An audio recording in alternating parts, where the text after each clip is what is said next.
ಹೀಗೆ ವಿದ್ಯಾವಂತರಿಗೆ ಅವಮಾನ ಮಾಡತಕ್ಕಂಥದ್ದು ಕೂಡ ಅವರಿಂದ ನಿರಂತರವಾಗಿ ನಡೆದು ಬಂದಿರತಕ್ಕಂಥದ್ದನ್ನು ನಾವು ನೋಡ್ತಾ ಇದ್ದೀವಿ.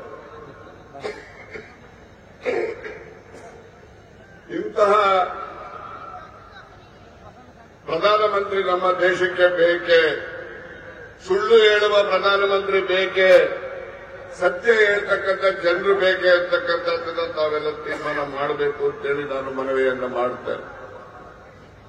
ಜೊತೆನಲ್ಲಿ ನಮ್ಮ ರಾಜ್ಯಕ್ಕೆ ತೆರಿಗೆ ಏನು ನ್ಯಾಯಯುತವಾಗಿ ದೊರಕಬೇಕು,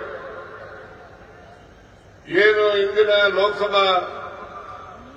ಲೋಕಸಭಾ ಸದನದಲ್ಲಿ ಮಂಡಿಸಿದಂತಹ ಆಯವ್ಯಯದಲ್ಲಿ ಕರ್ನಾಟಕಕ್ಕೆ ನಮೂದು ಮಾಡಿದಂತಹ ಹಣವನ್ನ ಕೊಡದೆ ನಮ್ಮ ರಾಜ್ಯದ ಜನರಿಗೆ ಮೋಸ ಮಾಡಿರ್ತಕ್ಕಂಥದ್ದು, ಆ ರೀತಿಯ ಮೋಸ ಅನ್ಯಾಯ ಇತ್ತೀಚೆಗೆ ಏನು ಬರಗಾಲ ಪೀಡಿತ ಪ್ರದೇಶಗಳಿಗೆ ಜನರ ನೆರವಿಗೆ ಏನು ಹಣಕಾಸನ್ನ ನೆರವನ್ನ ಸರ್ಕಾರಗಳು ನೀಡಬೇಕು, NDRF ಮುಖಾಂತರ ಇರ್ಬೋದು, SDRF ಮುಖಾಂತರ ಇರ್ಬೋದು, ನಮಗೆ ನ್ಯಾಯಯುತವಾಗಿ ಬರಬೇಕಾದಂತಹ ಹಣವನ್ನ ನೀಡದೆ ವಿಧಿ ಇಲ್ಲದೆ ಸರ್ಕಾರ ಸುಪ್ರೀಂ ಕೋರ್ಟಿನ ಬೆಟ್ಟವನ್ನು ಏರಿದಾಗ ಅವರು ಕೊಟ್ಟಂತಹ ಹಣ ಬಹಳ ಕಡಿಮೆ ಹಣ.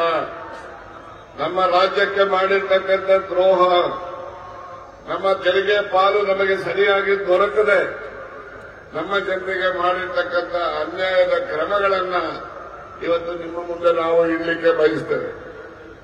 ಇಂತಹ ಅನ್ಯಾಯದ ಸಂಗತಿಗಳನ್ನ ಲೋಕಸಭೆಯಲ್ಲಿ ಯಾರಾದರೂ ಒಬ್ಬರು ಸದಸ್ಯರು ಕೂಡ ಪ್ರಶ್ನೆಯನ್ನ ಮಾಡಲಿಲ್ಲ. ಕನಿಷ್ಠ ಒಂದು ಪತ್ರವನ್ನು ಕೂಡ ಪ್ರಧಾನಮಂತ್ರಿಗಳಿಗೆ ಸಂಬಂಧಪಟ್ಟಂತಹ ಮಂತ್ರಿಗಳಿಗೆ ಬರೀಲಿಲ್ಲ. ಇದು ಈ ರೀತಿಯ ಸದಸ್ಯರು ಏನು ಲೋಕಸಭಾ ಸದಸ್ಯಗಳಿದ್ದಾರೆ, ಇವರು ನಮಗ್ ಬೇಕಾ?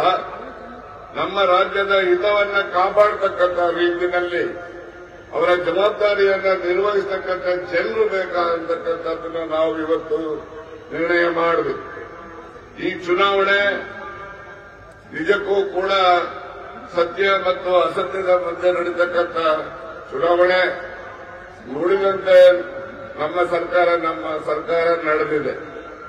ನಾವೆಲ್ಲ ಚುನಾವಣಾ ಪೂರ್ವದಲ್ಲಿ ಯಾವೆಲ್ಲ ಗ್ಯಾರಂಟಿಗಳನ್ನ ಕೊಟ್ಟಿದ್ದು, ಏನು ಸನ್ಮಾನ್ಯ ಸಿದ್ದರಾಮಯ್ಯನವರು ಮತ್ತೆ DK ಶಿವಕುಮಾರ್ ಅವರು ಸಹಿ ಮಾಡಿದಂತಹ ಗ್ಯಾರಂಟಿ ಕಾರ್ಡ್, ಅದರಲ್ಲಿ ಯಾವೆಲ್ಲ ಭರವಸೆಗಳನ್ನ ನಮೂದು ಮಾಡಿದ್ದು, ಅವೆಲ್ಲ ಭರವಸೆಗಳನ್ನು ಕೂಡ ಕಡಿಮೆ ಅವಧಿಯಲ್ಲಿ ಜನರಿಗೆ ಆ ಸೌಲಭ್ಯಗಳು ಮುಟ್ಟತಕ್ಕಂಥ ರೀತಿಯಲ್ಲಿ ನಾವು ಮಾಡಿದ್ವಿ. ಆದ್ರಿಂದ ಈ ಒಂದು ಚುನಾವಣೆಯಲ್ಲಿ ಏನೆಲ್ಲ ಕಾಂಗ್ರೆಸ್ ಪಕ್ಷ ಇದು ಎಲ್ಲ ಸಮಾಜದಲ್ಲಿ ಇರ್ತಕ್ಕಂಥ ಬಡವರ ಯೋಗಕ್ಷೇಮವನ್ನು ನೋಡ್ತಕ್ಕಂಥದ್ದು ಕಾಂಗ್ರೆಸ್ ಪಕ್ಷದ ನೀತಿ ಮತ್ತು ಉದ್ದೇಶವೂ ಕೂಡ. ಯಾವುದೇ ಸಮುದಾಯದಲ್ಲಿ ಬಡವರಿಲ್ಲ, ಆ ಒಂದು ಬಡವರ ಯೋಗಕ್ಷೇಮವನ್ನ ನೋಡ್ತಕ್ಕಂಥದ್ದು, ಆ ಎಲ್ಲ ಬಡವರು ಕೂಡ ಆರ್ಥಿಕವಾಗಿ ಸದೃಢವಾಗಿ ಸಮಾಜದಲ್ಲಿ ಸ್ವಾಭಿಮಾನದ ಬದುಕನ್ನ ಕಾಣ್ತಕ್ಕಂಥದ್ದಕ್ಕೆ ಬೇಕಿರ್ತಕ್ಕಂಥ ಕ್ರಮಗಳನ್ನ ನಮ್ಮ ಸರ್ಕಾರ ಇಲ್ಲಿನವರೆಗೂ ಕೂಡ ನಿರಂತರವಾಗಿ ತೆಗೆದುಕೊಂಡು ಬಂದಿದೆ. ಬಹಳಷ್ಟು ಜನರು ಈ ದಿವಸ ತಾವೆಲ್ಲ ತಿಳಿದ ಹಾಗೆ ಕಟ್ಟ ಕಡೆಯ ವ್ಯಕ್ತಿಯೂ ಕೂಡ ಇವತ್ತು ನೆಮ್ಮದಿಯ ಜೀವನವನ್ನು ಮಾಡುತ್ತಾರೆ. ನಾನು ಅನ್ನಭಾಗ್ಯ ಕಾರ್ಯಕ್ರಮವನ್ನ ಯಾವುದೇ ಸಭೆಯಲ್ಲಾದರೂ ಕೂಡ ನಾನು ಪ್ರಸ್ತಾಪ ಮಾಡದೇ ಇದ್ರೆ ನಾನು ಲೋಪ ಎಸಗಿದ ಹಾಗಾಗುತ್ತೆ ಅಂತೇಳಿ ನಾನು ಪ್ರಸ್ತಾಪವನ್ನು ಮಾಡಲಿಕ್ಕೆ ಬಯಸ್ತೇನೆ. ನಮ್ಮ ರಾಜ್ಯದಲ್ಲಿ ಏನು ಬಡತನದಲ್ಲಿದ್ದಂಥವರು ಮತ್ತೆ ಹಸುವಿನಿಂದ ಬಳಲ್ತಕ್ಕಂಥ ಜನ, ಅವರ್ಯಾರೂ ಕೂಡ ಹಸುವಿನಿಂದ ಬಳಲಬಾರದು ಅಂತಕ್ಕಂಥ ದೃಷ್ಟಿಯಿಂದ ಅನ್ನಭಾಗ್ಯ ಯೋಜನೆಯನ್ನ ಜಾರಿ ಮಾಡಿದ್ದು ನಮ್ಮ ಕಾಂಗ್ರೆಸ್ ಪಕ್ಷದ ಸರ್ಕಾರ, ಸನ್ಮಾನ್ಯ ಸಿದ್ದರಾಮಯ್ಯನವರ ನೇತೃತ್ವದ ಸರ್ಕಾರ. ಅನ್ನಭಾಗ್ಯ ಯೋಜನೆಯನ್ನು ಜಾರಿಯ ನಂತರ ಕರ್ನಾಟಕ ರಾಜ್ಯದಲ್ಲಿ ಯಾರೊಬ್ಬರೂ ಕೂಡ ಹಸುವಿನಿಂದ ಬಳಲ್ತಾ ಇಲ್ಲ ಅಂತಕ್ಕಂಥದ್ದನ್ನ ನಾವೆಲ್ಲ ಅರ್ತಿದ್ದೇವೆ. ಮತ್ತೊಂದು ಮೌನಕ್ರಾಂತಿಯ ಸಂಗತಿಯನ್ನು ನಿಮ್ಮ ಮುಂದೆ ಹೇಳಲಿಕ್ಕೆ ಬಯಸ್ತೇನೆ. ರಾಜ್ಯದಲ್ಲಿ ಅನ್ನಭಾಗ್ಯ ಕಾರ್ಯಕ್ರಮ ಜಾರಿ ಆಗುವ ಮೊದಲು ಹಳ್ಳಿಗಳಿರ್ಬೋದು, ಪಟ್ಟಣಗಳಲ್ಲಿರ್ಬೋದು, ಒಬ್ಬರಲ್ಲ ಒಬ್ಬರು ಅನ್ನದ ಭಿಕ್ಷೆಯನ್ನ ಕೇಳಿ ಮನೆ ಬಾಗಿಲಿಗೆ ಬರ್ತಾ ಇದ್ರು. ಇವತ್ತು ಯಾವುದೇ ಊರಿನಲ್ಲಾಗಲಿ, ಯಾವುದೇ ಪಟ್ಟಣದಲ್ಲಾಗಲಿ ಅನ್ನದ ಭಿಕ್ಷೆಯನ್ನ ಕೇಳಿ ಯಾರೊಬ್ಬರು ಕೂಡ ಇವತ್ತು ಆ ರೀತಿಯ ಭಿಕ್ಷೆಯನ್ನು ಮಾಡ್ತಾ ಇಲ್ಲ ಅಂತಕ್ಕಂಥ ಮಾತನ್ನ ಈ ಸಂದರ್ಭದಲ್ಲಿ ಹೇಳಲಿಕ್ಕೆ ಬಯಸಿ, ಅಂತಹ ಒಂದು ಮೌನ ಕ್ರಾಂತಿಯ ಅಧಿಕಾರ ಸನ್ಮಾನ್ಯ ಸಿದ್ದರಾಮಯ್ಯನವರು ಮತ್ತು ಕಾಂಗ್ರೆಸ್ ಪಕ್ಷದ ಸರ್ಕಾರ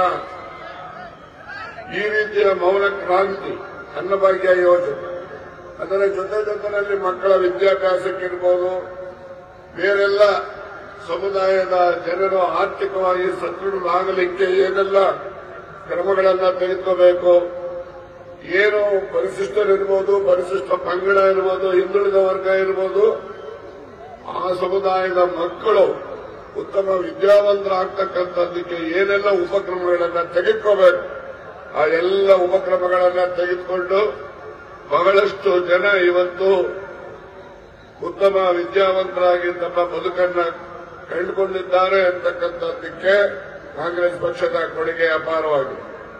ಆದ್ರಿಂದ ನಾನು ಹೆಚ್ಚು ಮಾತನಾಡಲಿಕ್ಕೆ ಹೋಗದೆ, ಇನ್ನು ಬಹಳಷ್ಟು ಸನ್ಮಾನ್ಯ ಸಿದ್ದರಾಮಯ್ಯನವರು, ಡಿ.ಕೆ. ಶಿವಕುಮಾರ್ ಅವರು ಪ್ರಸ್ತಾಪ ಮಾಡುತ್ತಾರೆ. ಆದ್ರಿಂದ ಏನು ಈ ಬಾರಿ ಈ ಲೋಕಸಭಾ ಚುನಾವಣೆಗೆ ಉಮೇದುವಾರರಾಗಿರ್ತಕ್ಕಂಥ ಸಹೋದರಿ ಶ್ರೀಮತಿ ಸಂಯುಕ್ತ ಪಾಟೀಲ್ರವರು ಯುವಕರಿದ್ದಾರೆ, ವಿದ್ಯಾವಂತರಿದ್ದಾರೆ, ಸಮಾಜದ ಕಳಕಳಿಯನ್ನ ಅರಿತು ಸಮಾಜಮುಖಿಯಾಗಿ ಸೇವೆಯನ್ನ ಸಲ್ಲಿಸತಕ್ಕಂಥ ಆಸಕ್ತಿಯನ್ನ ಹೊಂದವರಾಗಿದ್ದಾರೆ. ಅವರನ್ನ ಹೆಚ್ಚು ಬಹುಮತದಿಂದ ಈ ಭಾಗದ ಎಲ್ಲ ಮತದಾರರು ಕೂಡ ಆಯ್ಕೆಯನ್ನು ಮಾಡಬೇಕು. ಆ ಮೂಲಕ ಸುಳ್ಳು ಹೇಳುವ ಬಿಜೆಪಿ ಪಕ್ಷದ ಮುಖಂಡರುಗಳಿಗೆ ಬುದ್ಧಿಯನ್ನ ಕಲಿಸತಕ್ಕಂಥದ್ದು ನಿಮ್ಮಿಂದ ಆಗಬೇಕು ಅಂತಕ್ಕಂಥ ಮಾತನ್ನ ಈ ಸಂದರ್ಭದಲ್ಲಿ ವ್ಯಕ್ತಪಡಿಸಿ, ಈ ಕಾರ್ಯಕ್ರಮಕ್ಕೆ ಆಗಮಿಸಿರ್ತಕ್ಕಂಥ ತಮ್ಮೆಲ್ಲರಿಗೂ ಕೂಡ ಮತ್ತೊಮ್ಮೆ ನಾನು ನಮ್ಮ ಪಕ್ಷದ ಪರವಾಗಿ, ಸರ್ಕಾರದ ಪರವಾಗಿ ಅಭಿನಂದನೆಯನ್ನೇ ಸಲ್ಲಿಸಿ ನನ್ನ 2 ಮಾತುಗಳನ್ನು ಮುಗಿಸ್ತೇನೆ. ನಮಸ್ಕಾರ.